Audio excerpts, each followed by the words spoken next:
আর মাত্র কিছুদিনের অপেক্ষা, শীঘ্রই শিলিগুড়ি তিনবাত্তি মোড়ের কাছে চালু হতে চলেছে বিকল্প বাস স্ট্যান্ড। বুধবার শিলিগুড়ি পুর নিগমের সাংবাদিকদের মুখোমুখি হয়ে এমনটাই জানালেন পুর নিগম মেয়র গৌতম দেব। এদিন ওই বাস স্ট্যান্ড পরিদর্শন করেন মেয়র।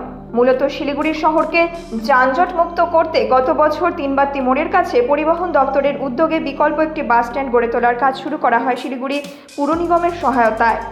এরপর রেলের আইনি জটিলতায় বেশ কিছুদিন থমকে যায় বাস স্ট্যান্ডের কাজ। পরবর্তীতে সেই বিষয়টিকে পাশে রেখে ফের শুরু হয় কাজ। বর্তমানে সেই বাস স্ট্যান্ডের কাজ প্রায় শেষের দিকে। খুব শীঘ্রই এর পরিষেবা চালু হবে বলে আশাবাদী mayor. The Siliguri Municipal Corporation has developed one area which belongs to NBSTC.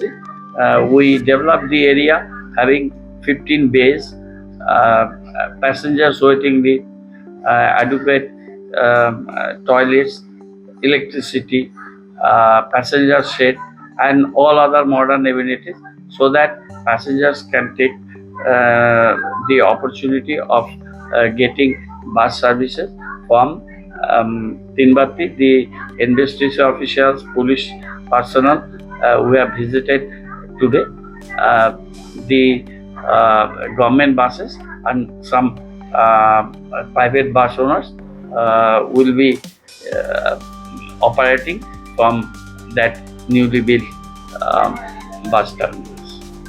Siliguri থেকে দেবিকা দত্তের রিপোর্ট, নিউজ মেট্রো।